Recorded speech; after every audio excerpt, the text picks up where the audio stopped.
She couldn't. And she's missed. Oh dear. Oh dear, Elizabeth Opoku.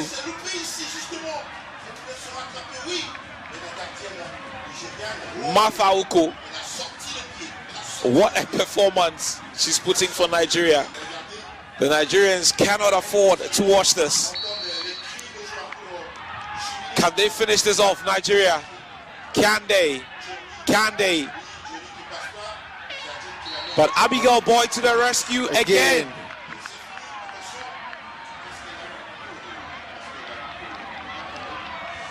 Abigail Boyd to the rescue again for Ghana. How many times is she going to be rescuing Ghana in this situation?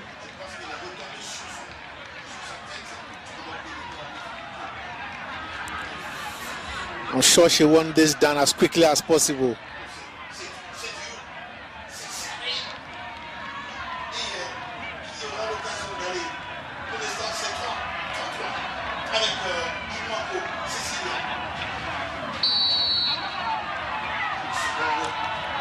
Can Ghana get it done? Yes! Yes! Yes!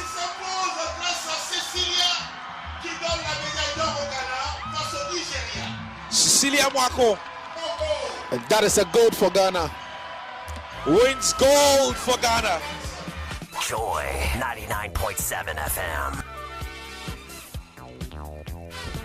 Well. That was the gold-winning feat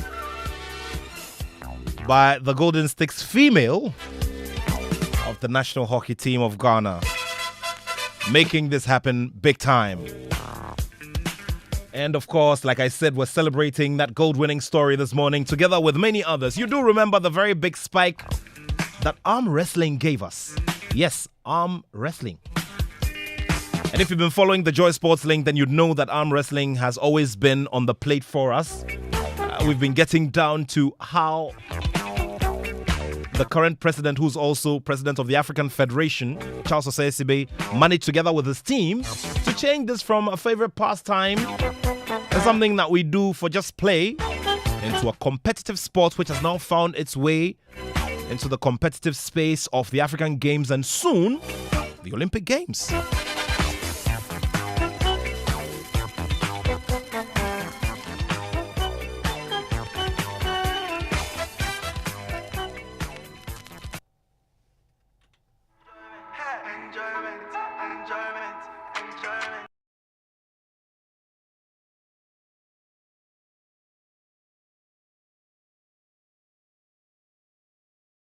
And shopping vouchers worth up to 500 Ghana cedis to shop at Malcolm or get some buckets of juicy chicken at KFC every week. Well, here's what to do. Just take 10 Ghana cedis or more in the Game Park Game Pick 1 or Pick 4 lottery to be entered into a weekly Saturday raffle for a chance to win the Moolah promo. Regardless of the outcome, your stake can still win a voucher for yourself. Vouchers, remember, are limited, so play more to increase your chances. And remember to watch the Saturday promo on Adum TV at 6 p.m. Just dial *946# or visit www.gameparkgames.com to play now. Terms and conditions apply. Game Park Games, more moolah, more power.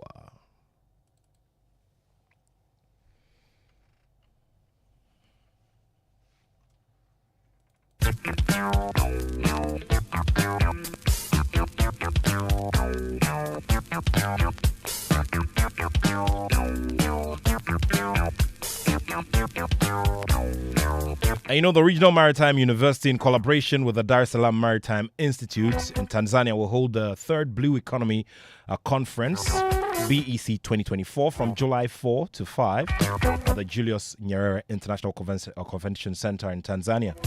Now, the conference will be held under the theme Navigating the Future, Integrating Maritime Safety and Security, Climate Change Actions and Technological Advancements for Blue Economy. It will bring together international stakeholders focusing on the promotion of the blue economy within the context of maritime development. The keynote speaker for the event will be the Deputy Minister of Transport of Tanzania, Mr. David Wakiposa Kihenzile.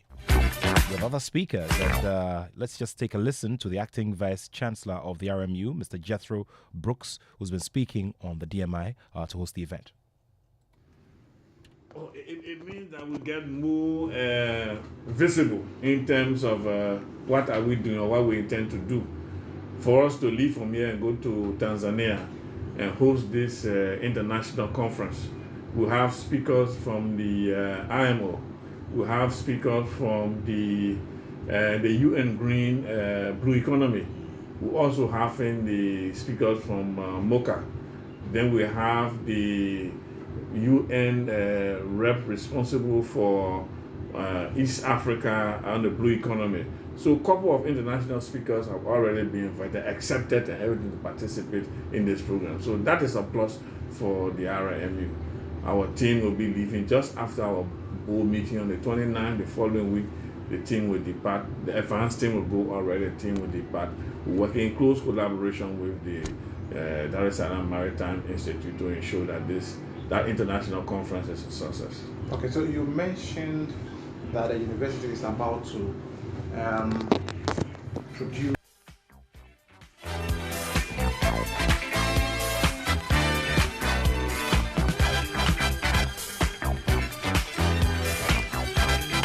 Well, so Elizabeth Opoku is the captain, the very proud captain of the national female hockey team of Ghana, who defeated no less a team, but that from Nigeria. You do know that very big sporting war that has always been happening between Ghana and Nigeria.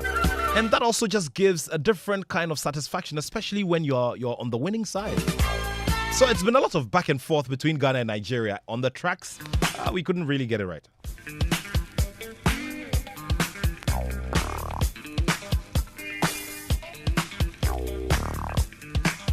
So yes, there's a lot to talk about today. Elizabeth, congratulations to you. It's good to have you here in the studio, and I just love that very bold medal. It's the design is completely different. I mean, this is a statement. This is a keeper. This is a must keep. Go ahead. Yeah, sure. Good to see you. Congratulations again. Thank you very much. Winning against Nigeria is said to be a very big deal. I don't know how you feel, especially as this win had to come against Nigeria. I feel proud as a captain because we've played Nigeria several times. Mostly they win, and at times they just get from the airport to the stadium and they play very hard against us. Wow.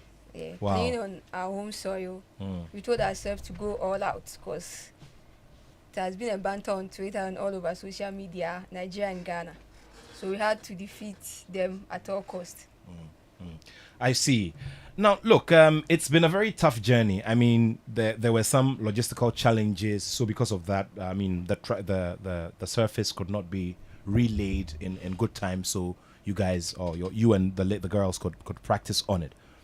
Tell me how you all managed this, how you and your coaches and the teams managed this and managed to get this far. Well, our focus was to just get the pitch ready to play. So our minds weren't on how the logistics will be ready.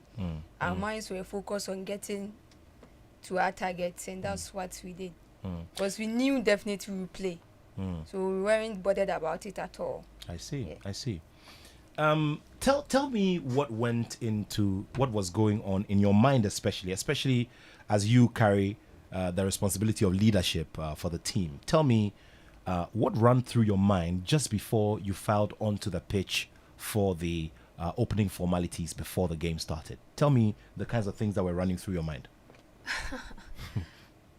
Well, let me take you back to yesterday. When I woke up in the morning, yes, my heart was beating fast. So I had to call my mom.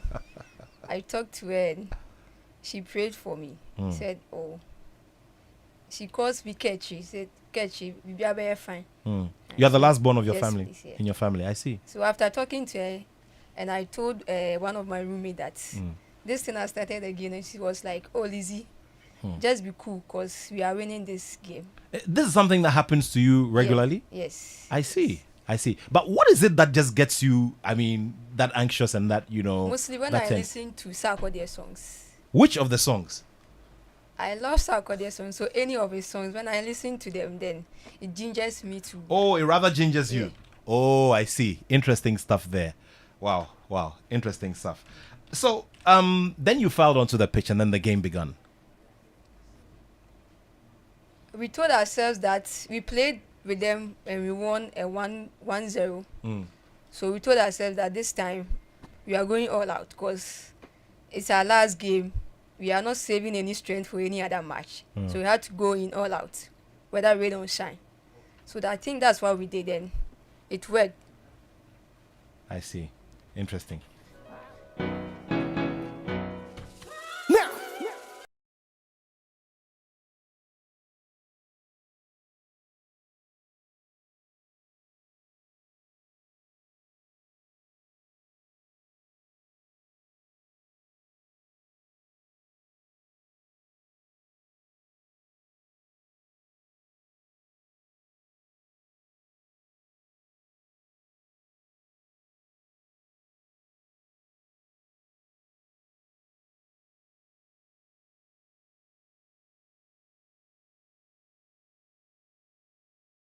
The team captain, and of course she's here in the studio representing everybody, the technical team, the players, every single person who put in the efforts to make this happen, and it sure did give us a move up on the table.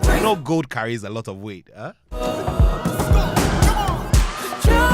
And all the while, I've been seeing Thelma Godson, her manager, smiling. She knows this story very, very well. And, so the story, especially of the jitters, But Victor Achutamaklo is also here. Victor has been on the beat, for boxing and other disciplines. And, he's been monitoring. You were monitoring this hockey match from a distance. And once again, it was a story of Ghana-Nigeria, sporting rivalry. I think made it significant for us, or give it an extra layer of significance, because if you look at everything that happened at the African Games in the last 72 hours, it was practically Ghana. In fact, in the final week of the Games, Ghana and Nigeria going neck and neck. And I love the reference to the significance of that fixture, that rivalry, to the people of Ghana. Often when we have talked about the Black Stars of Ghana, we have complained about their inability to exhibit a certain appreciation of the relevance of an occasion or fixture to Ghanaians, especially the current iteration of the national team, right? And so if you go back to the games that we've played against Comoros, a lot of us were upset that the second time that the Black Stars played Comoros, they did not show that this was a game they needed to win, because it meant something, that they were trying to correct the mistakes of Cameroon at the previous AFCON. I was in Qatar too. I was inside the stadium when we put up that hapless performance against Uruguay. So over time, there is a history of the people's national teams, or the teams that we give our attention to, not being able to reflect our expectations in the way they perform and show people that we get it. This means more to you, right? This rivalry is important to you, and so it is not just going to be any other match. And for me, it is important that for an athlete this young, she understands the importance of such an occasion. She's mindful of that, even before the coaches, even before the administrators or a psychologist communicates that to her. And that sort of appreciation makes the job a bit easier, right? Because a lot will be said to you in that moment. But if it is if you feel personal about it, if you connect to it, it is easier for that to become a fuel for you, right? In terms of how you prepare, in terms of your focus and everything that you do before the games. And yesterday, on Thursday as well, yesterday on Game Plan, we said it.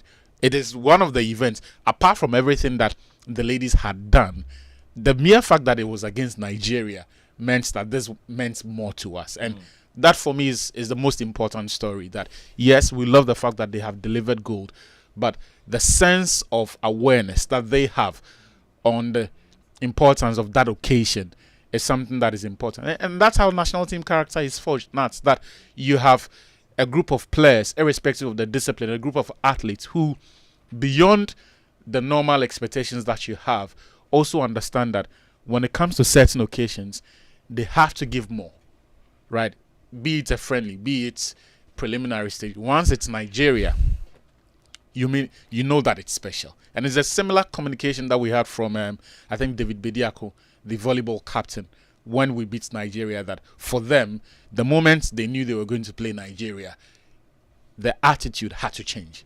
And my producer Benaya was just drawing my attention to something. Like yesterday when we were giving real-time updates on what was happening, when we broke the news about the victory that the ladies had recorded over Nigeria, and then we spoke about how the men, their male colleagues lost to Egypt in the men's final. They were like, "Oh, we are fine. It's okay. Once the ladies have beaten Nigeria, we are fine." That's what we want. That's what's important to us. Look, Elizabeth, you play for GRA. You played in quite a number of important tournaments in the lead up to this one. Now, I do remember the Cup for Nations, the Hockey Club Championships, which we hosted here in Ghana, and all the feats that were achieved. How would you say that benefited yourself and all your other teammates who got an opportunity to play in all of these, plus the Olympic qualifiers, where we placed fourth? I think when you want to get better, you keep practicing. So from that time, we've been practicing till now. I see. So the continual practice made this all happen. I see. Because if we had rested or slept after our Olympic qualifiers, I think we wouldn't have gotten to this far. So the continuous practice we had and our technical team, how they took us through the trainings, made us go this far. South Africa said they wouldn't. At a certain point, they were like, "Charlie, we don't want to play anymore. We've qualified for the Olympics. We don't want to get hurt on the turf and all of that." How did you and your teammates take that? In your camp when South Africa said that they were withdrawing from the competition? It was quite disappointing, but our focus was to get the job done, and I think that's what we did yesterday. Yeah.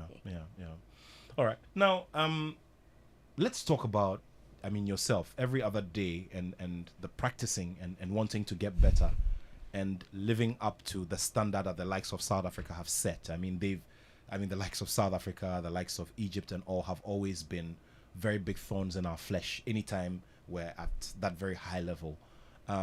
What have you been telling yourself and your teammates? What kinds of messages do you give yourselves when these kinds of big platforms or these big tournaments are coming up? So I think South Africa has much exposure than us. So when we get the opportunity to meet them, just have to showcase our talent to them, that we can play as much as they can. So we always talk to ourselves and say ourselves that let's go onto the pitch and show them what we got. Because they play most of the international matches, European leagues and all, but we are here playing ourselves. So when you get the chance, you just have to prove to them that you can equally play like them.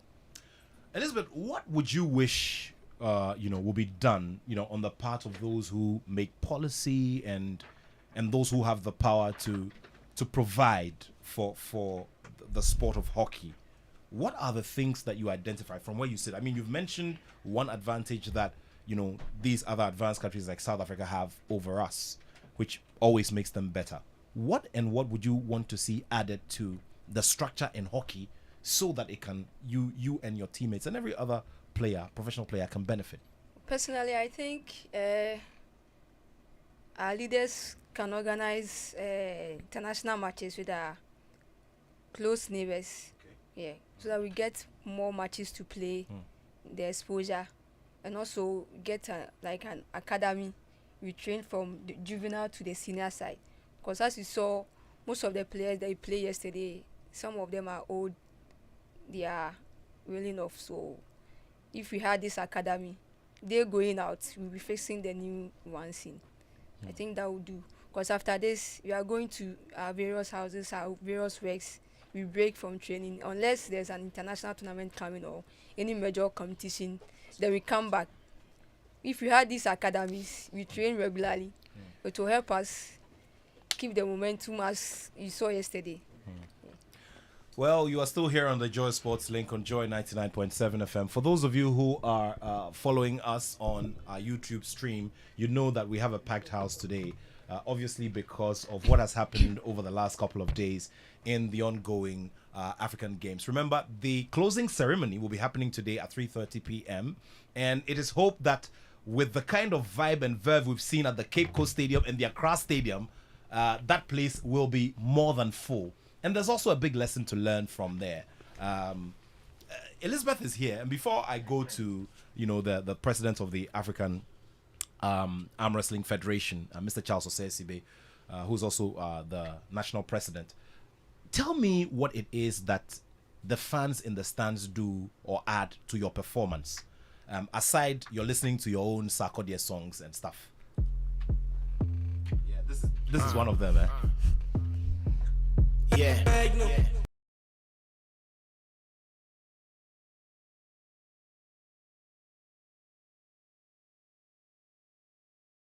Sarkodie, the multiple award-winning Sarkodie, and this is Elizabeth's favorite, and she tells all of us that this is what she does when she's getting herself ready for a game to calm the nerves. She's delivered a gold, so hey, today we're mixing it all up with some music as well. That's what you do for the champions, isn't it? Here with me in the studio, Victor Achutamaklo of Joy Sports. Elizabeth Opoku is captain of the women's national hockey team of Ghana, the gold-winning women's team, I must add. And the man who, together with his team at the Ghana Arm Wrestling Federation, managed to spike Ghana's performance on the medal table. And the accounts will say, hey, Inti Charles, Wait in a second, yeah. I think it's controversial. Charles Osei-Sibe, seasoned broadcaster as well. Thank you very much, Charles, for being here with us. Yeah. My pleasure, Nat. Yeah. And Charles normally works with a lot of swag, but today there's some extra, his shoulder, the right side of his shoulder is a little high. Hey, but the man has brought 30 plus medals to us. That's what will happen. Hey, good to have you here, and congratulations once again. Thank you, Nat. I've always been humble. Irrespective of what we have done, I am still Charles Osei-Sibe. All I can say is that the focus should be on the athletes and the future we have for the sport. Beyond Charles Osei-Sibe, the sport must play. So I am happy I led a brand. I am happy I believed in a vision we have pushed. And we have made an impact. Beyond that, we should focus on developing the sport. We should focus on making arm wrestling the sport of choice. We should focus on how arm wrestling will continue to do good for Ghana. Great stuff there. There's more to come. I mean, with yourself and how we managed to secure this feat. Elizabeth and Achu and Victor have been talking about the Ghana-Nigeria sporting rivalry, which always gets to a certain degree every other year. I mean, something always happens and it's taken to another notch. In the last 48 hours, we've seen topsy-turvy news when it comes to, depending on which side of the divide you're on. When the Black Stars were losing in a friendly, the the female hockey team were beating in the Africa Games, it came up severally. So like captain and her team defeated the Nigerians. It was Ghana-Nigeria female hockey finals. In fact, captain is my younger sister. Wow. My little girl. And she's won swag player of the year 3 times. Great So it didn't come as a surprise to me. Soon as I saw the hockey pairing, I knew they would go for gold. And I had told the dignitaries I moved with that hockey female will go for gold.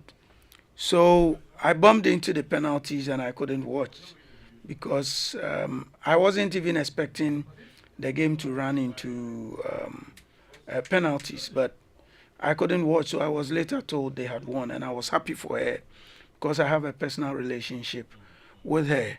Now, continuing with the Nigerian-Ghana story, even in wrestling, the Nigerians had to sweep every medal from the Ghanaians. Arm wrestling, we were wild. Otherwise, they would have beaten us to it. I think they had 4 gold medals in arm wrestling. We had 8 in total. In in the male division, they couldn't defeat us in any category.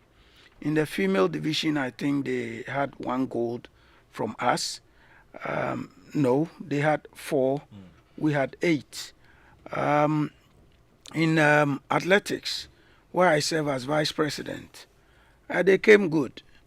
The relays, they did well. And the men's sprints. The men's sprints, they did well. Yeah. But 200 meters, long jump men and women, we made them understand that we are the champions of Africa. So in the other games, basketball, the 3x3 basketball, and the other games, Nigeria came up strongly. And I feel that Nigeria amassed a number of medals from boxing, athletics. They planned, if you, apart from Egypt, I think Nigeria did better than South Africa and all the northern African countries. They came prepared. And I'm sure it was also because Nigeria is closer to Ghana. So they will play like they are at home. Yeah. So they came with numbers and they had numbers. This thing about numbers and the kinds of numbers we also saw on the stands is amazing. No, but not. One thing is sure. If we were not the hosts, we couldn't have won the number of medals we have been able to amass, because Ghana wouldn't have traveled with 28 arm wrestlers. Ghana wouldn't have traveled with 30-something athletes, track and field guys. Ghana wouldn't have traveled with the many weightlifters we put in the competition. So the numbers we presented was a major factor in amassing the number of medals we have won. So hosting came good. For me, I say that beyond the facilities and all that, I knew it will come good, and it has come good. We didn't disappoint as a host. We didn't disappoint as a host, indeed, and more conversations coming up here. Remember, you can send a message. I know you've got loads and loads of thoughts to share. Some of you were at the venues to watch. You drove past after work, and you had a swell time. I met some people who had attended some of the events and were sharing their experiences. It was wonderful. And boy, oh boy, the images from the stands in the Accra Stadium yesterday, the images from the Cape Coast Stadium for that women's final. It was just amazing. So remember, it's 055-1111-997, 055-1111-997. Yeah. Drip 101.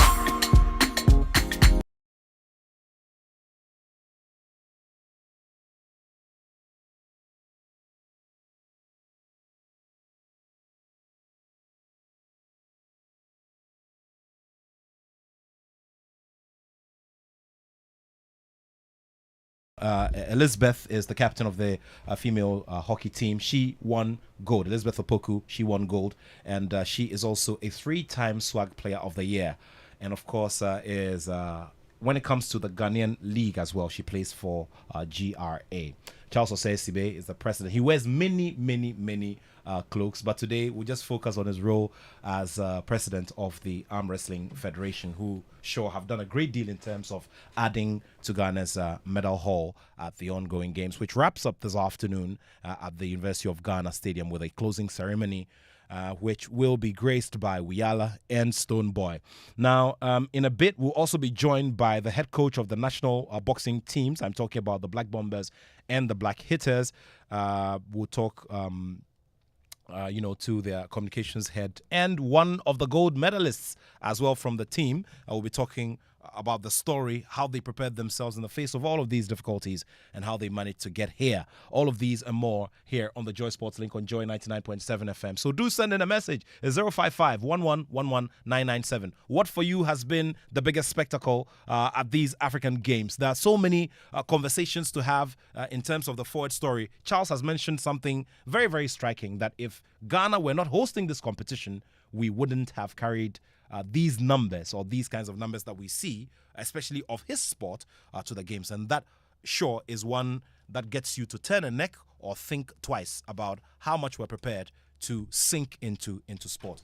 Elizabeth, I was just asking you earlier about about what the fans add to the performance. Does it matter at all? I mean, does it matter in any way? Yeah, it does. Because in Ghana, Give me yesterday's example, for instance. in Ghana, everyone needs a coach when they are watching from their various places.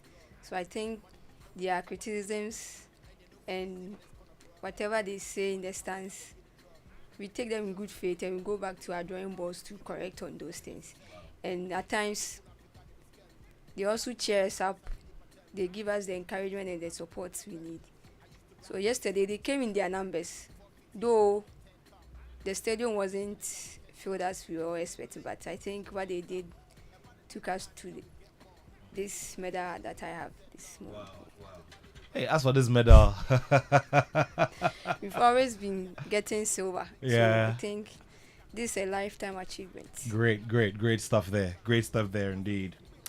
All right, so how did you celebrate the rest of the event? I just wanted to know, what did you and your teammates get up to? Yeah. Just before she talks about how the celebration was done, numbers I have goosebumps. I'm just trying to picture the scenario she's trying to, create. I moved around all the venues, and I realized that patronage was quite good.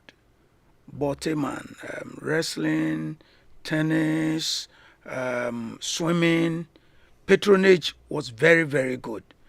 Traditionally, you would have patronage for boxing and football, but Legon was super. The Legon Stadium was full for 4 days. Yesterday, for instance, when Cadman was doing the high jump, he schooled at Legon. So all the Commonwealth guys had to set up a stance just behind him where he was jumping. Yeah. And I feel that he won the gold medal because of that support. Because it got to a point where there was a Burkinabe, a South African, and an Algerian. Yeah. And it was tough for him to advance. But the pressure and the fans, the support that was coming from the Commonwealth guys had to urge him on. And anytime he had a good leap, he would come to dance before. They would drum for him to dance. Wow. So that alone urged him on. I remember the 200 meters finals, for instance, when Fuseni and Joe Paul came out of the tunnel. Look, the stadium shook. And Joe Paul tells me Charles, he couldn't have disappointed the home fans. And Charles, I keep telling people something. Sorry to our friends in the electronics space, but no UHD television, no UUHD television, the most advanced 2024 match can give you that atmosphere and the magic that you feel in the air. You have to be at the stadium. When athletes are filing out of the tunnel onto the pitch. I mean, those 2 minutes, it's so emotional and solid. Yeah. In 2 days, or let's say in 4 days, for the first time athletics event, I saw Mexican wave repeatedly. People like Elizabeth Ohene, people like Ochribefi, people like the Minister for Youth and Sports, people like the Deputy Governor, all of them were involved. Yes, the Chief of Staff, all of them. 3 days ago, the Chief of Staff was involved in the Mexican wave. Yeah. She got off her seat and she partook in the Mexican wave. I haven't seen this in athletics.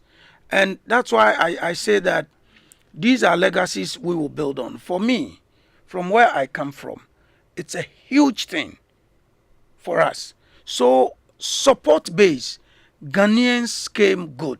I mean, initially there were some poor reportage, but day 2, day 3 into the games, I think the narratives changed and every Ghanaian was interested in watching something. That's why I said if you went to Boteman, you saw cars packed. You saw patrons getting in to watch various disciplines. People coming in with their families. Legon, the rugby pitch, the basketball 3x3 was full. The whole place was full. Athletics full. Hockey, it was so interesting to see the numbers that went in there to go and see hockey. Bukom. And and I was football. just having a chat with Victor about the fans, and anytime a Ghanaian boxer was in action, and the kind of cheers that came, the traditional. In fact, even the music that cheer, Lizzie Dem's on. The trademark cheer that comes with a punch landed by a Ghanaian boxer. I know you know, we all know, but I can't say it on radio. I can say it on radio. But I think there was the fun bit. Maybe before we talk about arm wrestling, athletics, and all that, there was the fun bit of the games, and I see posts and comments by Ghanaians that they wish we were just about starting the African Games. These are the comments I hear. They feel it's gone too early. Ghanaians feel it's gone too early. They wish we're just about starting or we're just halfway. And people already are craving for another African Games. And I think we should take advantage of what we have done, the patronage, the facility, the results, and then immediately plan into the future. What we must do is to serve. If a host is unable to pick this up, we could quickly bring it into Ghana. Well, you also share your thoughts. Remember, it's 055 1111997. 055 1111997 here on the Joy Sports Link on Joy 99.7 FM. What we're doing this afternoon is to bring you some of the big gold winning stories, some of the positive stories from the African Games and how we can build on this legacy, the backstories behind them. I'm very sure that most of you are ready to criticize and to tell the athletes how they should do it and how it should be done. But then you do not know what they go through. And Elizabeth here has been giving us a full feel on the skin of how sometimes there's so much pressure on them in the lead up to the start of games as crucial as the final that they just played in and won. So you send your message. Remember, it's 055 1111997, 055 1111997. We'll be getting into the details of other disciplines. Like I said, the boxing team will also be joining us very shortly. Coach Ofori Asari will be joining us as well, together with one of the gold-winning boxers from the team as well. And then we would carry it on. So if you've had any experience from this ongoing African Games, it's just important that you share with us. We'll be glad to know what it is from the African Games that surely has struck you. For the kind of buzz that I realized in the last few days, I would like to agree with Charles Osei-Sibe about how it looks like we're ending a little too early. Well, I was just asking Elizabeth about how they celebrated, after they left the pitch. We had fun at the pitch before we left. Okay, that's cool. So when we got to the games village, we went for supper, and before the games, we had already organized for some drinks and meat. Captain, she will organize it. So just in front of our dining hall, we had a setup. We invited most of the hockey players from the other countries. Nigerians, Kenyans, they all joined us. I see. Yeah. Interesting. Very, very so interesting. from 10 till 3 this dawn.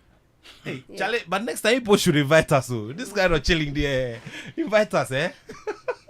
Because we've really worked hard to get to this feat, so we just had to celebrate, make fun and talk to ourselves. Very well. Very well. Now, we've been talking about getting opportunities for players who are talented across the country. In the ideal situation, or in your ideal picture, what would you wish is done when it comes to infrastructure? Theodosia Oko hockey pitch is our main infrastructure, but what would you wish is done in other parts of the country? I mean, if you had, the opportunity to speak to anybody in authority. Plans have been made to set up various pitches across Ghana. And how I became who I am today, it started from the inter-schools during senior high school. So getting players to this level, I think we have to go back to our senior high schools, introduce hockey to the various schools, that we get players. Because mine started from 2010. We played for inter-schools, we were selected for the under-17. And just after secondary school, I've been in Accra since. So I think how mine started can do same. That we get the younger ones, we train them to get into the senior teams. Let me. I want you to tell me something now. In terms of interests, how easy is it to sell the idea of hockey to, to potential athletes in the second cycle institutions? Like, share your experience, for instance. Frankly speaking, it's not easy because many people have the idea that hockey is a dangerous game, so they wouldn't even venture into that. But what I would like to tell them is that hockey is an interesting game, and once you start playing hockey, you develop that passion for it. Because for me, I used to play football. I see. Yeah. So what position were you playing? 7 or 11. I see. Yeah. I see. Yeah. So I started from senior high school. So I'm sure if we put you in the Black Queens team, you can, or the Black Princesses team, you can at least do something, create some chances. Okay. Yeah. I see. So once in a while you play a bit of football once in a while? Yeah, I do. I see. So when did you decide to do that switch from your first love? Let me tell you that story. Go ahead. Yeah. We were in senior high school, I think Form 2. You see, in senior high school, they have games they play at every term. So that term we had hockey and I think soccer. I went to school late, so they already started training. So I told the coach that I wanted to also learn just as the new ones were learning. And he was like, you can't play hockey, go and join your soccer teammates. So I took a ball and a stick and I took it to my room. So I started playing on my own for some days. So I think a week we had this inter-school. So I went to the coach and told that, coach, what they are doing, I can do better than them. So he just put me in the game and I played, and he was like, hey, since when? So he had to take one senior off and put me in. Wow. Yeah, that's how it started. Wow. Yeah. Wow. This is amazing. So a footballer converted to a hockey player who now is a captain of the team. You all do remember the story of Fabio Cannavaro, who won the FIFA World Cup in Germany in 2006. He was a ball boy. He just sat on the stands and just saw what the legends were doing, and he dreamed. And in 2006, he did what was most important, which was to win the biggest prize in world football with his nation, Italy. Well, similar story we're hearing here from Elizabeth, and I'm sure that this is something that's going to inspire you. 055 1111 997. Let's share some messages with you at this time. This one is from John Baptist Akado, former branch manager of Eagle Extra Stout. He says, well done, Barrister and team. I can confidently declare that Charles is one of the most hardworking Federation presidents. We work together on the Eagle Extra South Arm Wrestling Regional Championships, and arm wrestling has a huge future. John Baptist Akado, thank you so much. Charlie, I love your name to bits, man. You have to live it all, you know. John Formerly Baptist, with ABL. Yeah, He was with ABL. Wow, thank you so much, John. And this one is, let's see. Okay, Jonas from Adidoma. He says, good afternoon, Nathaniel. Congratulations to the GHA for coming so strong to win these medals. Now, thanks to the fans as well, they are turning our stadia into Anfield.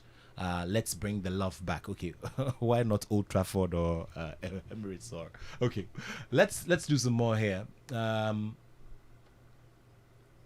Okay, now there's this other message. Now a love letter to the sports minister. Pay our baby girls what you promised when they won gold.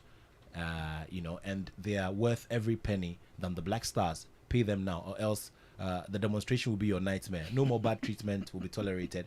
They must pay in full before flexing and doing campaign with the gold. We're observing with strict attention. Okay, thank you very much. He says pay.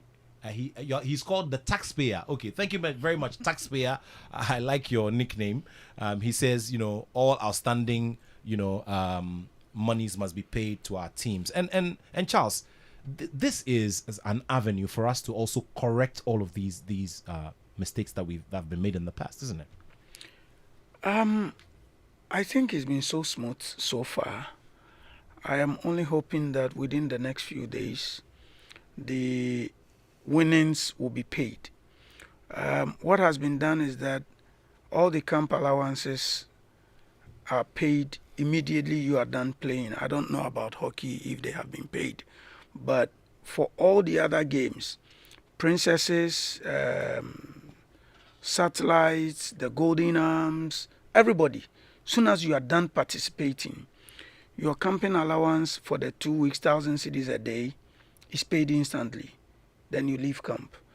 Now, the arrangement they have is that the team will go and meet His Excellency, after which the winnings will be paid. So I hope and pray that this is done instantly, so that the joy of these athletes is not just about the medals they have won, but very often they have complained about treatment, the way others are treated better than them. Others take more, this is less. What we must also know is that this is a multi-sport event. What it means is that you must pay every Black Satellite player $3,000. Every Black Sticks, Golden Sticks, $3,000 each. What it means is that you must pay the Princesses $3,000 and every other person who won gold. So it's huge, but it cannot be compared to what the Black Stars take. So I agree with the last message. They must be paid instantly. Some more messages here. Mr. Johan Amorin is a seasoned architect. He's a regular listener to this show. He says, good afternoon, Nat. Following the suggestion from a young player about having a hockey academy, I think we should also have academies for as many disciplines as possible. Example, hockey academy, basketball academy, athletics academy, tennis academy, lawn tennis and table tennis, etc. Have a lovely weekend. Thank you so much, Mr. Johan. Nat, our success in arm wrestling has come as a result of the academy we have. I see. The average player or the average puller at this championship is 18. And maybe when we talk deep, we have a plan. What I have said is that somebody sent a message to me that we won 19 medals, 19 silver medals. And these 19 silver medals could have been turned into gold. We won 19 silver medals. What it means is that we were in the finals 19 times. What is the reason for which we couldn't win gold? And if the average age of these athletes is 18, what it means is that Egypt 2027, 3 years from now, we should be able to adequately prepare these 19 athletes to turn the silver into gold. And it must come with a plan. We cannot sit here and wait till the next Africa Games and then we see whether we can conjure magic. We must, everybody who went to the finals, the boxers, the basketball team, the handball team, it's a good show. What we must do is to begin to prepare for 2027. And the preparation starts from now. For me at arm wrestling, we haven't told the story though, but I've heard people say, let's give us SCB a state honor. Not, I'm saying on joy, I don't need a state honor. I need a training center for the team. We have done this without a training facility.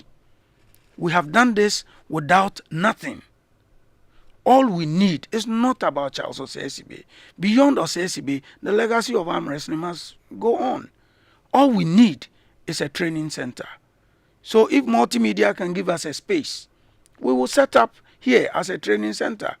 If anybody is listening and has a facility to give us, whether for good or you rent for us, for the next 4 years, it's a special project. So that when we are back from Africa Games, you want to take your facility, you can take it. So we need a training center, an equipped training center. I'll be coming to you for the status of on pushing for arm wrestling to become an Olympic sport finally. I mean, golf had to sit on for a while. Eventually, it's been admitted. But I would like to take final thoughts from Elizabeth Opokwa. She will also be speaking to our sister station, Asempa. Elizabeth, your final message, especially to girls in sport, girls in our primary schools, in our second cycle institutions who want to take it seriously. Speak to them. Well, firstly, for most girls who want to venture into sports, they should take their education seriously and back it with the sports. Because when you can't read and write, later when you grow up, you get deals and contracts. Whatever they will bring on board to you, you wouldn't understand, you just sign. But when you're educated, you understand the rules and the values of those things you are entering into. So they should take the education seriously and attach with the sports. And hockey is a flexible game, as people think it's a dangerous game. They should develop that interest. When their teachers are introducing them in their various schools, they should partake in it and have that passion for it. Though equipment are quite expensive, but we can try and ask corporate bodies to venture into hockey and support as and when we call on them. Well, what can I say? Congratulations again. But if in case you guys are going to have any other any other drink cup, you have to invite us. Elizabeth, invite you only if you can do a 400-meter run. Because we've trained so hard to get to this. Don't worry. Just come and enjoy. Don't worry. The only thing is the kind of time I'll record will be a little poor because I'm a little rusty now. The time doesn't matter. Just do the 400. The 400 you meter do 400 and join them. Two things before she leaves. First Sure. of all, the hockey in schools project. It was started about 20 years ago. I don't know why it was stopped. Because at some point, the Ghana Hockey Association, through some partners, were donating hockey sticks to schools. I'm sure that's how come she benefited. So it can be done. If we play hockey in schools, we would unearth quality talents and prepare them for future events. The other point too, I don't know if she said that already. She was talking about education. She's a Legon alumni, Otihosa, no, a graduate, playing hockey. And that's why she's being employed by Ghana Revenue Authority. So we are going to introduce EduSport, something we call EduSport. You do education and sports. It's very important. So she would be an ambassador for EduSports. Well, Elizabeth Opoku will be an ambassador for EduSport. We've given her responsibility already. She's got homework to do while she enjoys So, Elizabeth, thank you so much. It's been a pleasure having you in the studio, and we look forward to having some more conversations with you soon as we look forward to bettering the lot of Ghana sport. We'll be sharing some more messages as we go along. Remember, 055 11 997.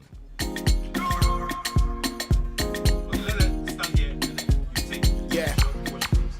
Drip 101.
Wrestling, Africa Arm Wrestling.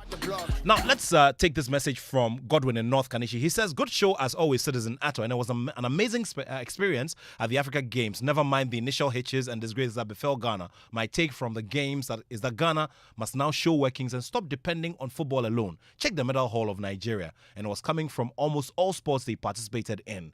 And we all knew them to be only good in sprint events, but say like athletics, but for them to come and win gold in field events like discus, shot put, javelin and long jump and triple jump shows that they are doing something special, and we are not doing same here. Imagine a Nigerian athlete running in the finals of the 3,000 meter steeplechase, and which was always the preserve of Kenyans. We have to eat humble pie and go and learn something from the Nigerian guys. Let's check their medal haul in boxing. They had 10 Niger boxers in the final, 8 won gold medals, and tell me it's not true. Boxing was our forte. Godwin in North Carnation sent this one. What else? Now.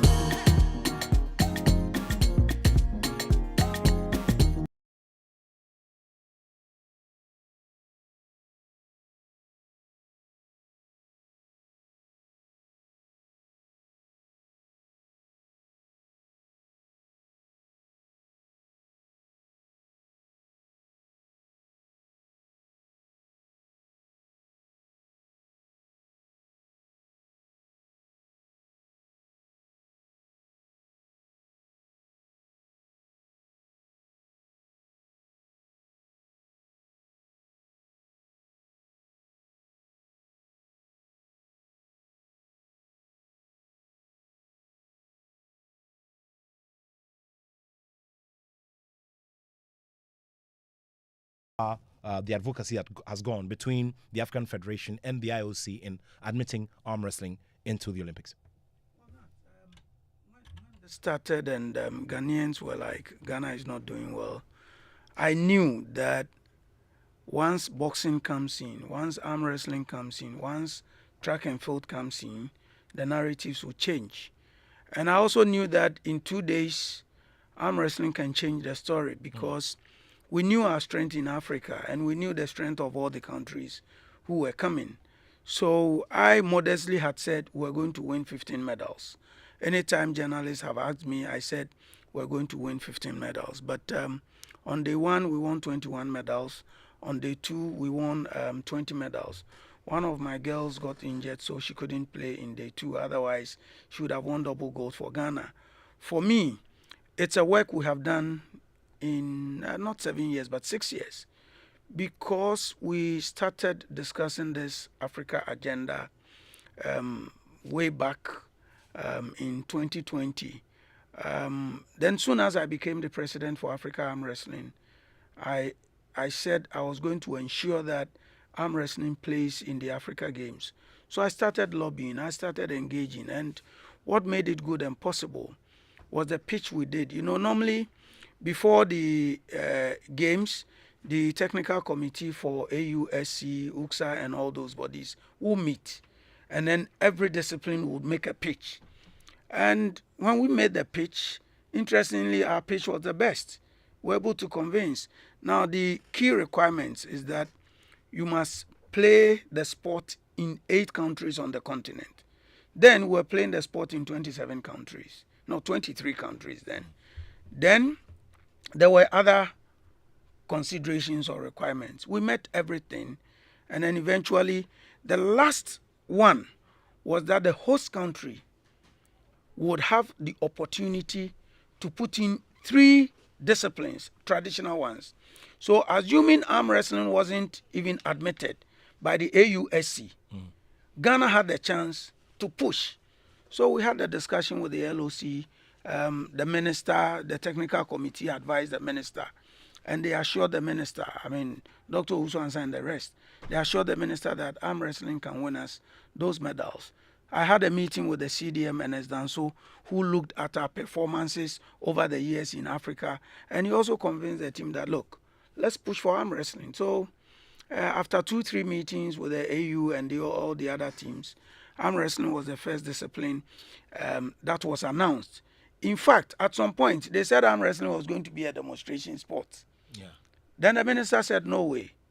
Arm wrestling must be competitive. So for all those who played a role in ensuring that arm wrestling came as competitive, they believed in the sport. They did so well.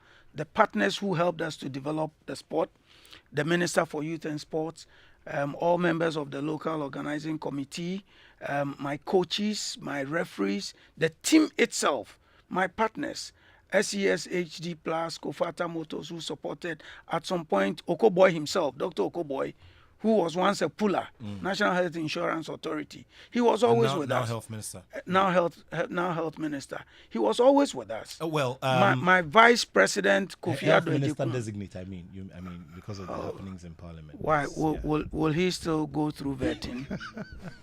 Okay, he wasn't yet vetted. to be previously. conferred. Okay, Yet to be confirmed. So, he Health will go Minister. through vetting. Yeah. Kofi Addo Ejekun of Kofi Krom, they all have ensured that we have come this far. The board of Ghana Arm Wrestling Federation. So it was work we didn't do in a day or in 24 hours. People didn't even believe in the sport of arm wrestling. But we were convinced, we were confident that once we were able to put it in there, it will be good for Africa and Ghana. And I sit here as a proud leader that we made a promise and we have delivered on promise. So, how many years roughly should we give ourselves to see arm wrestling at the Olympics, for instance? So I am being tasked with the project. You know, we had started this at the world level. Unfortunately, we're being considered for the 2028 Olympics. That will be para arm wrestling. But the plan is that once we're able to get into the Africa Games, I am leading a project to ensure that arm wrestling is inculcated or becomes a sports code for all the continental games. Once we are done, then it becomes so easy getting into the Olympics. So it will come good. Great stuff there. Keep your messages coming. There's quite a number of them. I'll try my best to share with you. Nat, please, what time is the closing ceremony today? I was at the University of Ghana Stadium yesterday and I had a lot of fun. 3 p.m. Truly, I wish it had just started. This is from Sarah. Okay, thank you very much, Sarah. It's starting at 3 p.m. As you've been told. 3 p.m. And this time we're hoping that the stands will be very, very electrifying. Hello, Nat. Please, is the closing ceremony free? This is from Darren Tukwe. Yes, it is free. Attendance is free. There's another one here from Nashika. Bra Attoh. Hey, Charlie, this bra.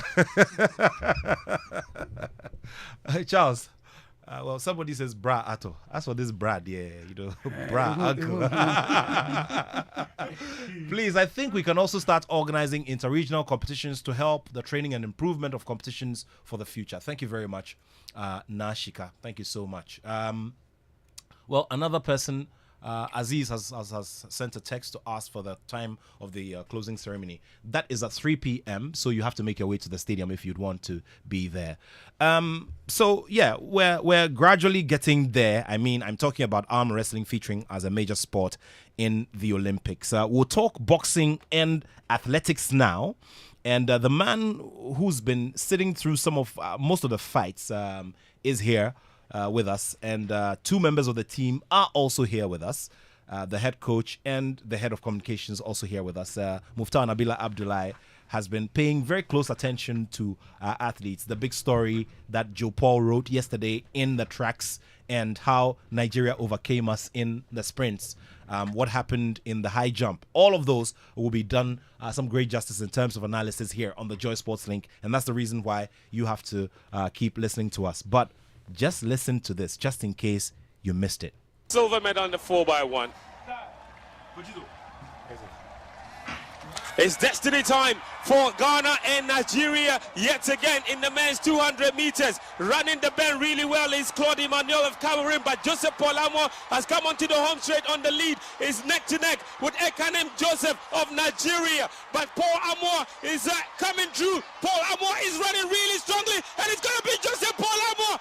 Gold for Ghana in the men's 200 meters. Joseph Paul Amour, finally a global title to his name. He's tried in the past and it's not come true for him. And after years and years of sacrifice, he's finally African Games champion. Joseph Paul Amour is the winner of the men's 200 meters, and that will be a second gold medal in the track and field, the first on the track for the Ghanaian. Remarkable achievement for Joseph Paul Amour, 20.70. As they came through the bend, it was not obvious he was going to win it. Look at that. He had to dig deep. chased and put under pressure by Claude Emmanuel and Ekanim consider of Nigeria. He found the extra energy and The fans here loses his eyes, just takes in his environment, and he would ask for the clap. And the home crowd would oblige. Look at that. Jama group. That's, I believe, is from. Anyway, Evans Cadman.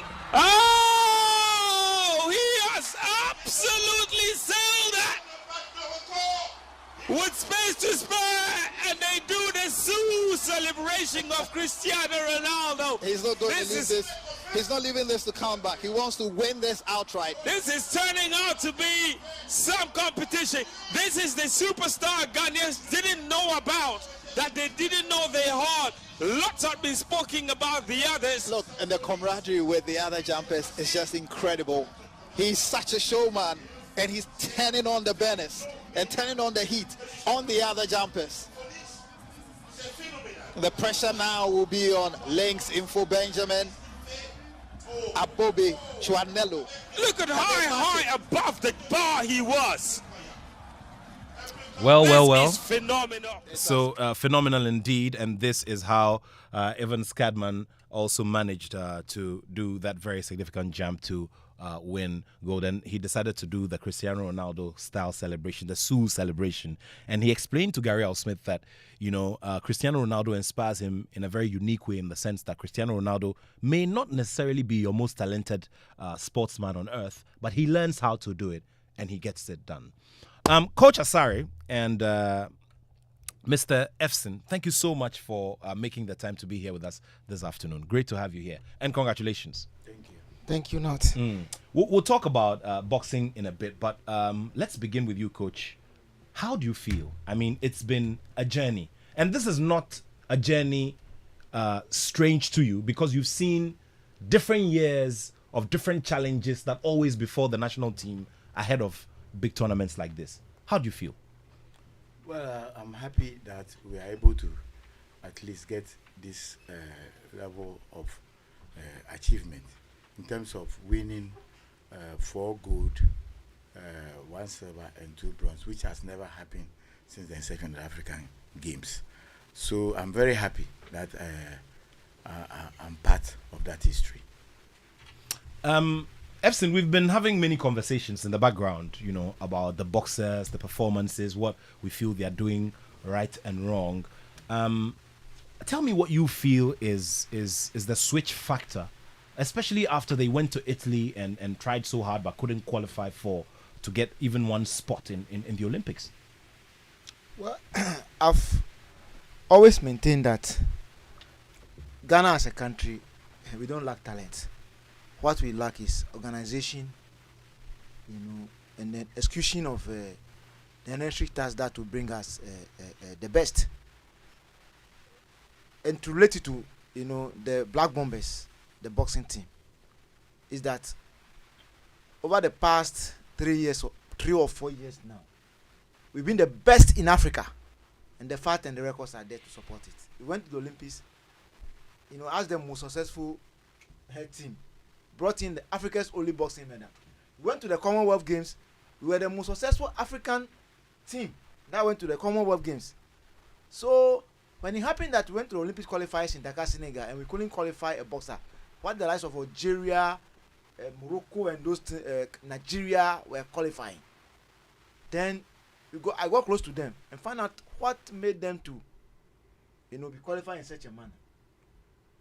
And you could see that they have, different ideas altogether. So I keep, lamenting that yes, we might have our own challenges here and there, but it's not all about having the best of talent, but how, you put all those ingredients together to get you the best result. And what do I mean by that?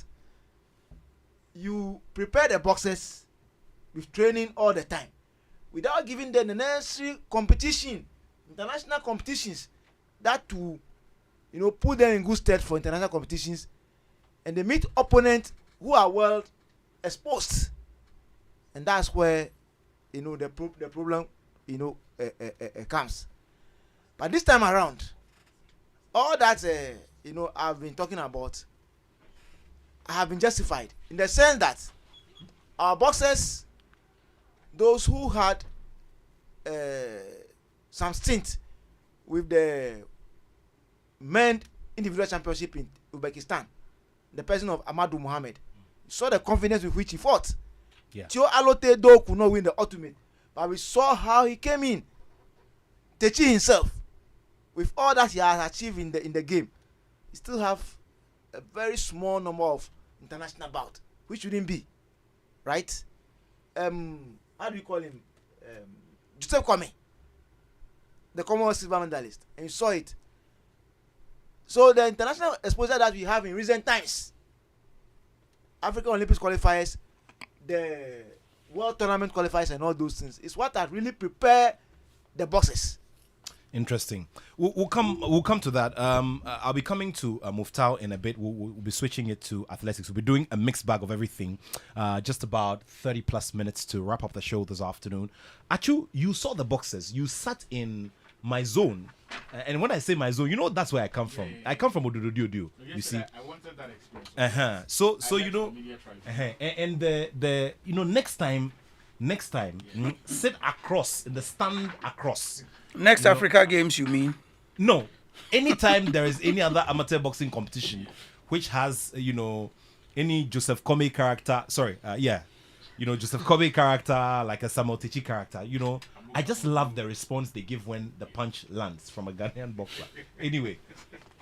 Tell me. Unfortunately, the only part of what we can share is the healer part. The rest of it will be the rest of it, I ban you even if you want. Tell me what it is that you also saw. I mean, there's been a lot of critiquing of the boxers and, what they should do to get it right. What did you see from where you sat? Briefly. I think a lot of those critiques are things we need to take in good stride. And in our attempt to revamp the culture of sports management or administration in the country, the specific case of boxing, some of the things that have been said, some of the things that we have observed, and some of the things that I have not been excited about, because unless they explain it to me, and I doubt that there is any value to some of those antics that you see. The crowd already loves these guys, right? I mean, without those moves and those antics. And I thought sometimes, even with Samuel Techi, this attitude of trying to bait your opponent and edge your opponent to now give you their best shot. Because every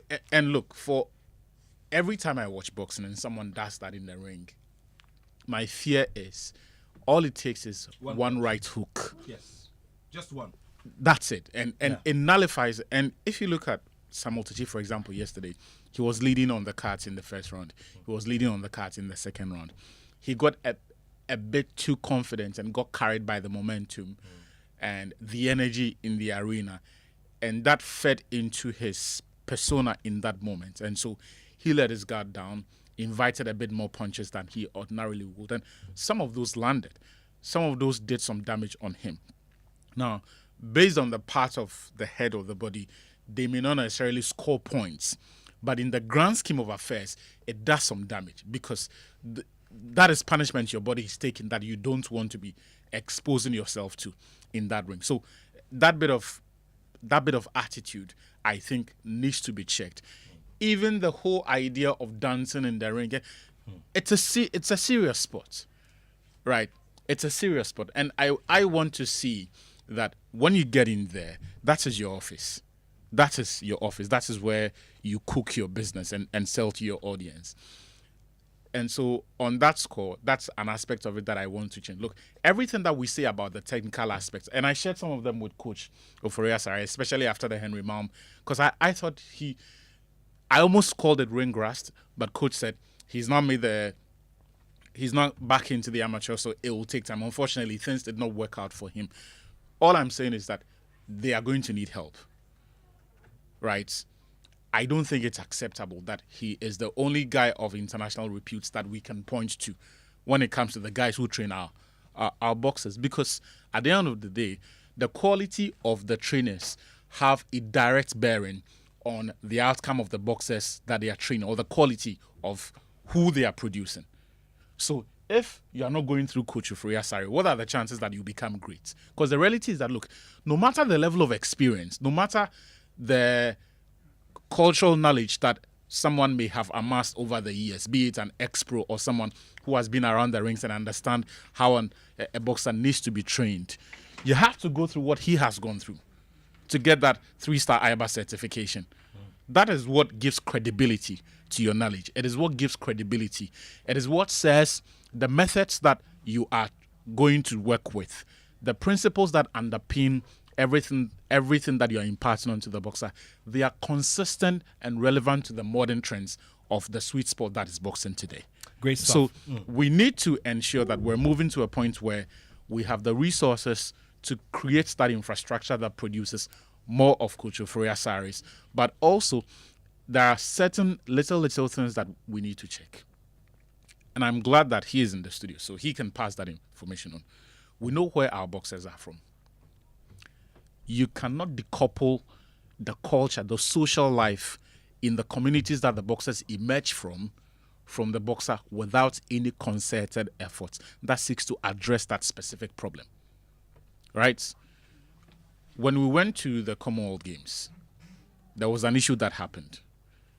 The simple explanation that a lot of people can give is that perhaps the boxer in question, perhaps his trainer or perhaps his manager or whoever is around them may not even be aware the risk that they're exposing the boxer to by taking them into certain quarters or attending this party, eating here, or by taking this food, right?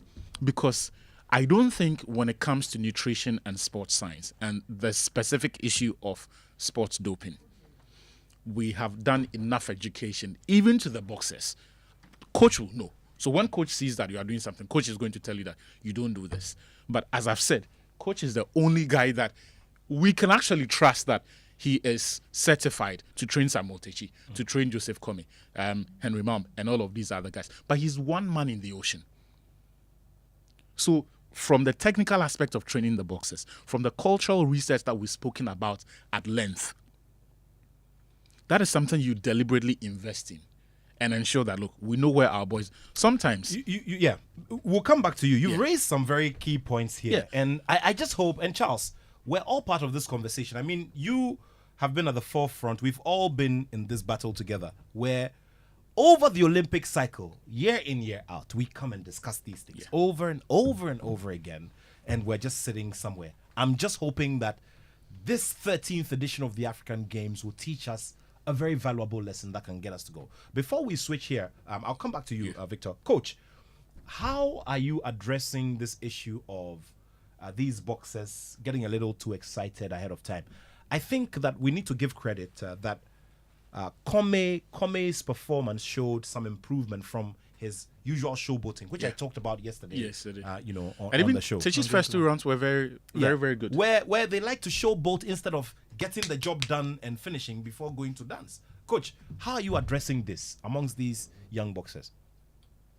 Well, I think it's different when you are fighting in front of your people, and also when you are fighting where nobody is there. You have to maybe do it on your own.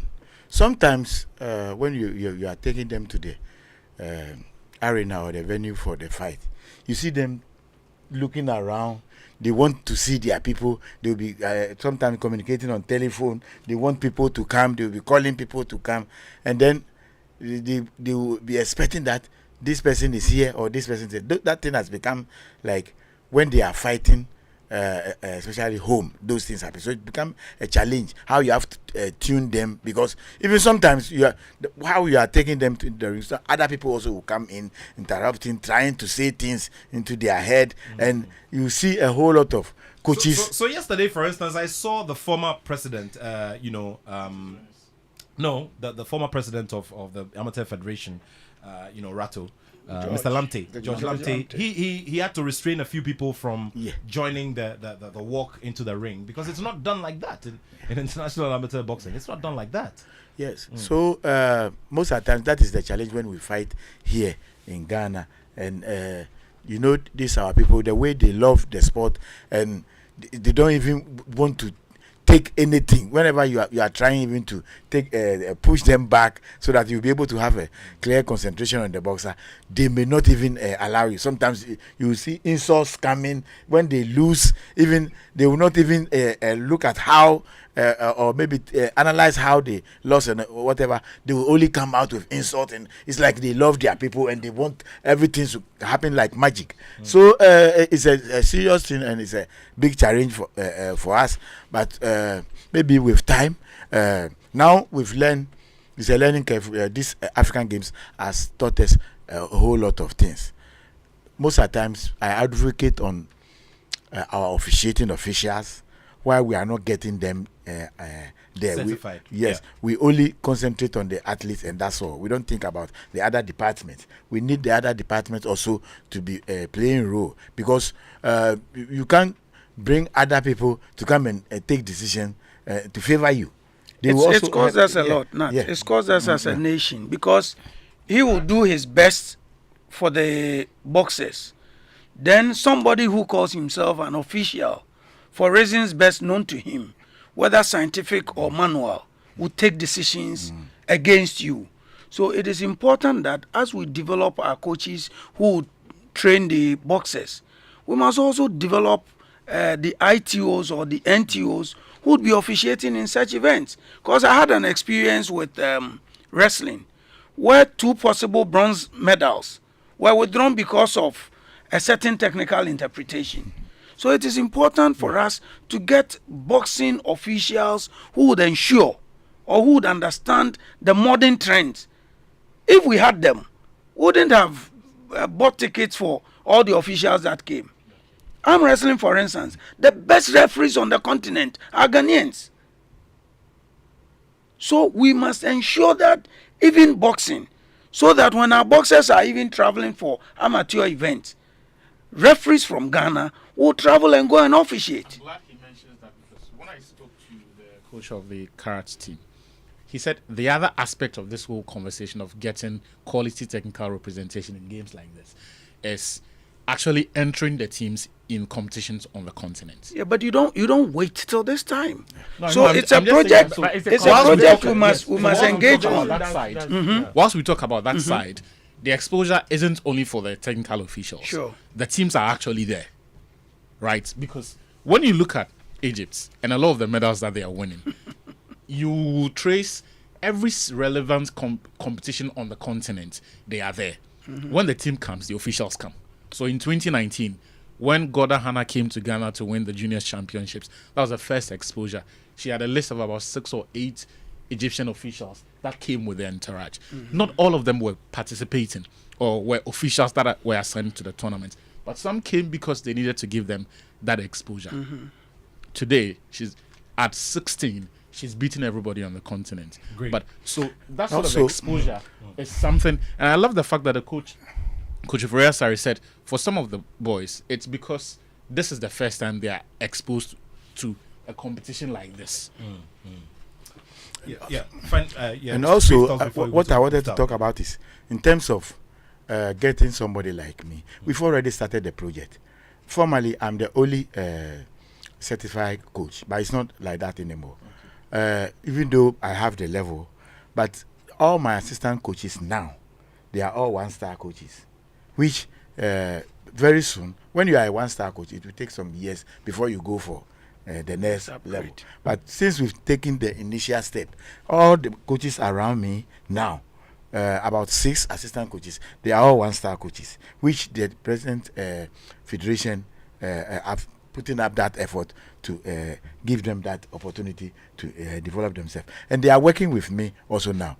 That means they are going to take over very soon, because they will not just be there for nothing. And all of them too are graduates. All the assistant coaches that I'm working with now, they are all graduates. They are people who can learn, and if you give them the opportunity, they can grow and reach somewhere. So we've already started that initiative, and we are working on it. And even some of the I think it shouldn't even be in the national team alone. You have to extend it to the club level, because when you take boxers from the club level to the team, there will be a little work just for them if they they work from a very certified coach before coming into the national team. So it is not that alone. And also, it is like the attention that everybody want to be a coach. But the other thing is, why can't you also, others also want to be officials as well? You see, judges, so referees, yes, and all. yes. So we will, as much as we love boxing, there are so many other departments that we can also move and then do that job as well to support boxing. So we shouldn't only leave everything only to coaching alone. We should also play a role in other places, which we have the materials, or we have the people who can do it. And so we are doing that part. Gradually, the federation is interested in that part, and that's why we even get one ITO. That is his first time, also there. But he apart from the ITO, where he is, we don't have any referee judge at all. Former president. Yeah, the former president now is ITO, and gradually you may also have opportunity to be part of it. And sometimes too, there are meetings that goes on at those higher technical levels. That informations, they can carry it and come and give it to us, and then we also work on it, because you can be coaching and learning the coaching methodologies and all those things, but there are some informations also at the official level that the officials or the people who take part in those levels are the people who give it to you and say that, coach, this is the new information. Coach, this is this and that. And then you also work on it and then inculcate that into your athlete. So it's not just overnight. It's something that it will take time, but I can assure you that I think that initiative has already been taken in terms of the coaching side. One thing that is left that is more, we have to forge on that side more, is about the officiating officials. We must get our people there. When we get our people there, I think it will help us a lot. Great. Coach Ofori Asare is in charge of the national amateur boxing teams. We'll be speaking to Amadou Muhammad, who is the gold medalist from the bantamweight competition. Well, he's not one that you probably may have forecasted to have been to get to this stage, but well, he's done it, and he adds to 3 to make it 4 gold medals in boxing. Now, let's switch the attention a bit to what happened on the tracks and on the field as well. Our man Muftau Nabila Abdullahi was there. Muftau, what for you were the key stories that provide big learnings for us from all the medal-winning performances that you saw, at the Legon Stadium? Key stories. One, I would talk about preparations. With the right preparations, I think probably Ghana would have had more medals in track and field. Considering the fact that these athletes, where they are domiciled and coming into the country just within 24, 48 hours, you want them in the track to run, I felt was quite a challenge. However, these athletes still stood tall in terms of competing. I think the major disappointment for many of us was the fact that one of our star athletes, Benjamin Azamati, could not pull through to make it to the podium, because we all expected him to medal, and unfortunately he couldn't do it. But he was part of that quartet that was able to win a silver medal. If you see him run the back straight, he covered so much ground to the extent that if we had the third leg and the anchorman having a very fluid baton exchange, we probably would be having a different conversation, because you'd realize that when Salmon Hammond took over from the third curve and went all out to give it to the anchor leg in Joseph Paul Amoa, that exchange of baton was not that smooth. If it was very smooth, and Joe had the baton quite early, I'm sure that we would have won a gold medal. Even with that, they would always tell you that nearly does not kill a bird. But if there was just some 5 meters left, I'm sure Joe Paul would have won it, because at that point, the way he was flying was quite incredible. And Shaqiri, if you take a look at his facial expression, you could clearly tell that he was scared. Then you talk about Cadman Evans and then Royce Yeboah.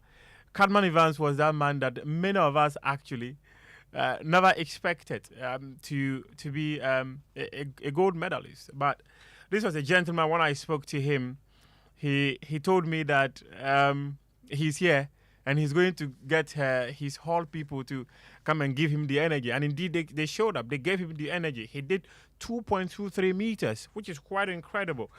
I asked him about the likes of Bashim and then Duplantis, and he told me, well, he doesn't care about names. What he cares is getting the job done, and he's working towards being one of the best jumpers in the continent and also the rest of the world. Rose Yeboah, an incredible athlete. Even when she was a local-based athlete, she was still able to do 1.94 meters jump. So for Rose, she was always going to be our medal hopeful in this competition. And the women's 4x1, the likes of Janet Mensah, Mary Boache, Ho Haliche, they all showed up. They were able to get us a bronze medal. I think that they also produced one of the best performances, because if you take a look at our 4x1 for the women, they've always come together to produce some sort of magic. And as much as they've not medals in a while, to see this current group of girls should go out there and medal for the country, I think it's a success on its own. And I think that with the Vice President of Ghana Athletics here, one of the things we would have to do is to have a meeting immediately after this event, because the momentum must continue. We saw thousands of people come to the Legon Sports Stadium. I personally saw the Chief of Staff over there. I saw some women I believed were in their 70s or 80s, all coming out there to watch athletics. So I believe that there's some sort of hunger for athletics, and we need to organize more events to be able to attract the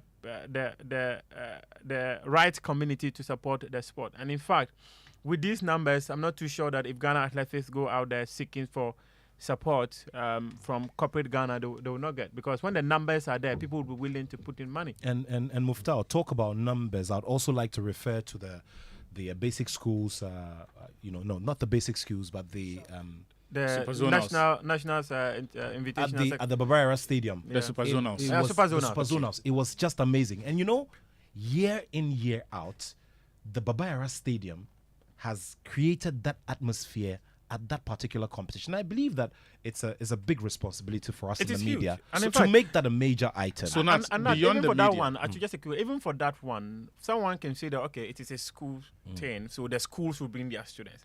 But here we are talking about a general competition where thousands of people from all voluntarily came to the stadium to watch these athletes.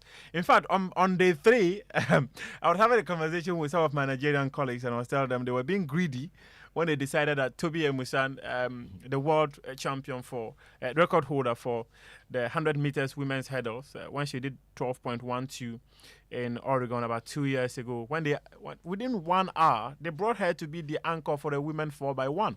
I was having a conversation with them, and I said this was greed. That very day, they won 5 gold medals. They won the 400 meters. They won the men 4x1. They won the women 4x1. So, Nath, I think that Ghana Athletics has a huge responsibility of sustaining this. Like you heard Charles mention, I am part of that family because I'm a bit biased when it comes to athletics. For whatever the reasons are, maybe I'll not voice them here.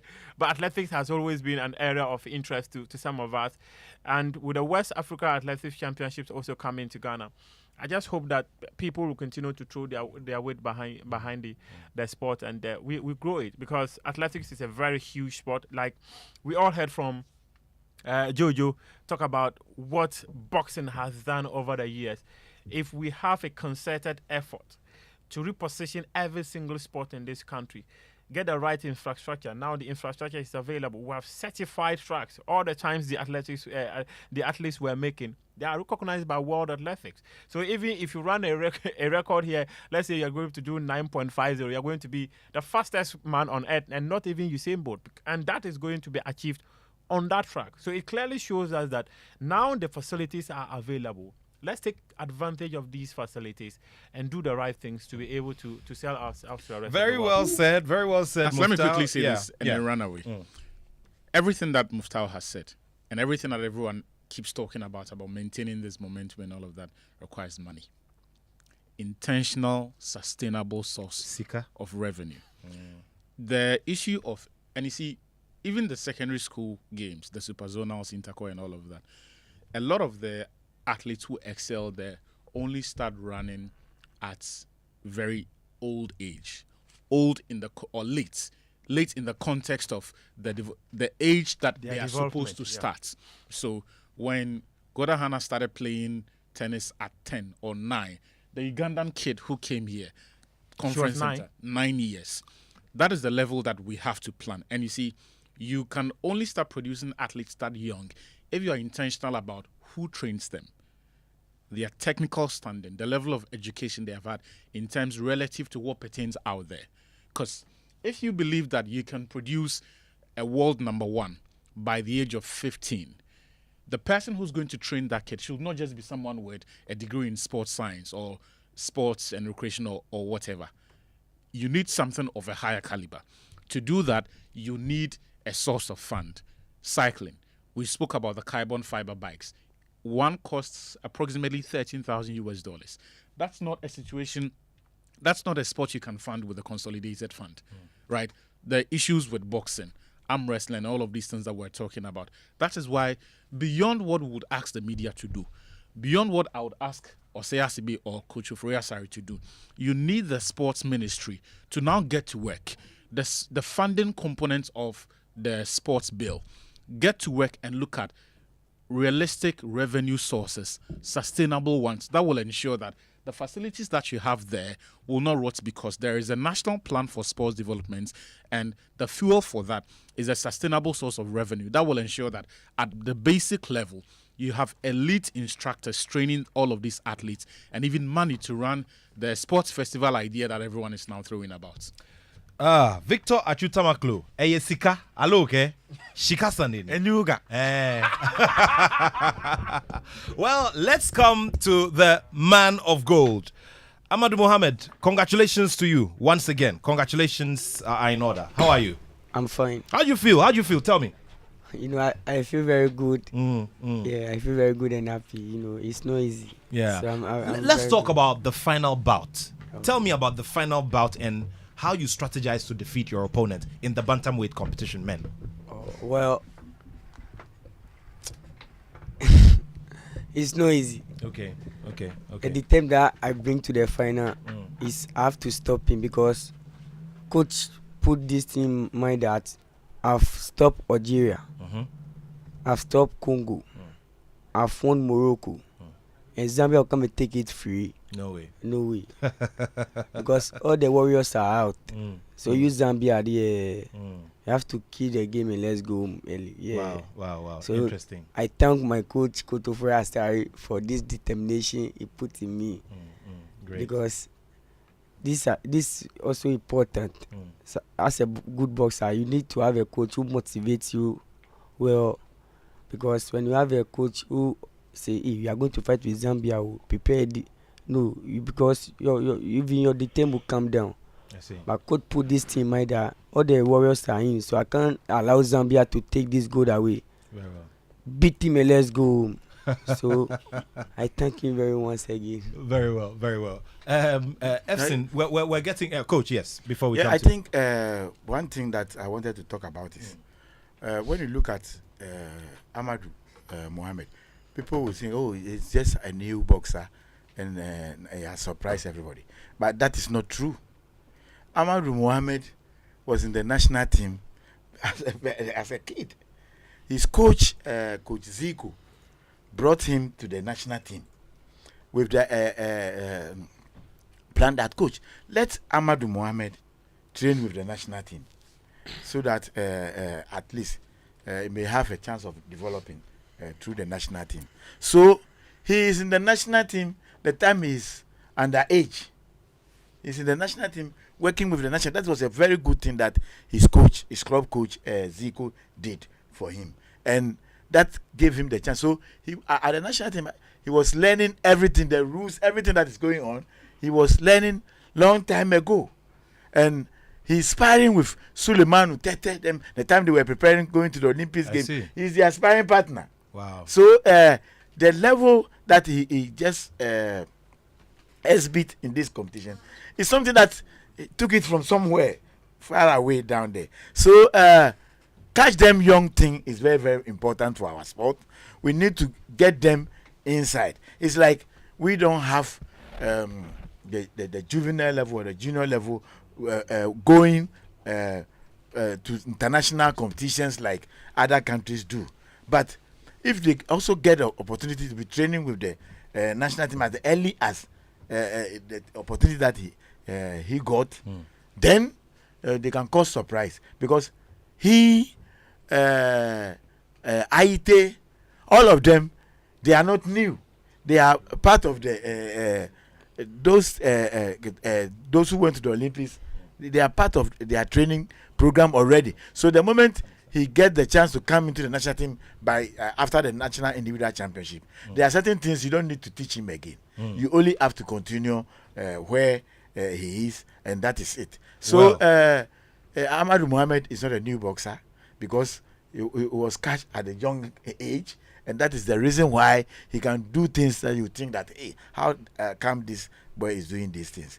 He knows it, and he has been part of the team for a long time. Wow. Congratulations to Amadou Mohamed one more time. And I'm glad that coach has mentioned support that sometimes we do not see. And on that score, I'd like to say a very big thank you to Dr. Edwin Ni Obudai Provençal, the CEO of BOST, who recently was also given a very big accolade for his work as a public sector CEO.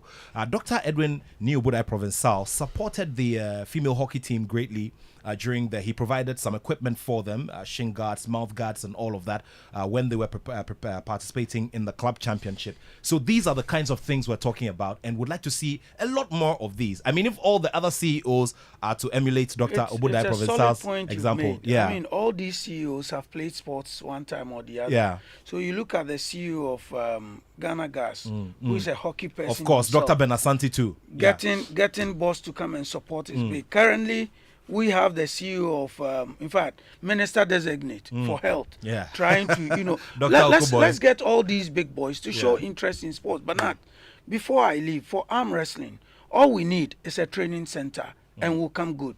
For track and field, what has happened has come good, and we are going to take advantage of this to create more competitions, seek sponsorship to prepare our teams for future events. For the Africa Games, Ghanaians have shown that they love sports. The facilities we have, we must have a management plan and begin to host international events in this country. Thank you. President of the African Arm Wrestling Federation and the National Arm Wrestling Federation of Ghana. I'll wrap up with Jojo Efson. Final words in 45 seconds. Yeah, I think we've been very good. We have been very good hosts. We didn't disgrace ourselves as a country, but unfortunately, it is an Olympics year, and no discipline has yet qualified for the Olympics.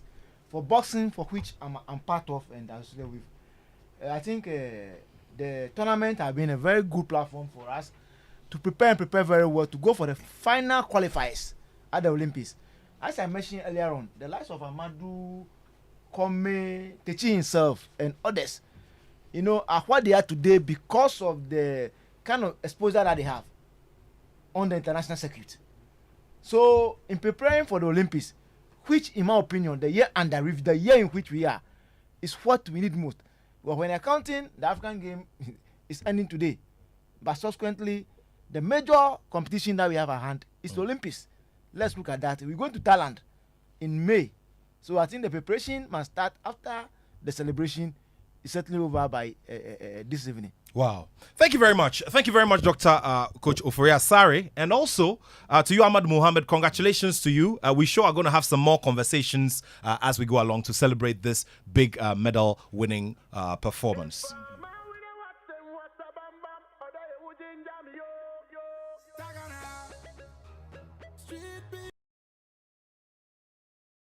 This man is going to be performing at the final event, which is the closing ceremony later this afternoon. We're just 1 hour away from that. So on that musical note, we'll wrap it up. Of course, Yala will also be there to represent Ghana on the musical stand at the closing ceremony. So coming up very shortly will be the Joy Headline News at 2 with Denesia Poma Eje. And then after that, Kwame Dazi and the rest of the crew, well, they're talking about infrastructure for entertainment. It's a very big conversation. You don't want to miss it as well. Thank you all so much. And of course, before we go as well, we'd just like to say a very big good afternoon to Auntie Emma Joyce Odro of Michelle Camp. She is an ardent listener of Joy 99.7 FM. And so, Auntie Emma Joyce Odro, thank you so much for always continuing to do the listening. Happy blessed birthday to you, Asad Badigbe. Big ups to you, my brother. All right, so I'm out of the studio. We'll be back next week with another compelling conversation in sport. But for now, Joy Headline News at 2. My name is Nathaniel Attoh. Thanks to the whole production team. We'll be back next week. Have a lovely time.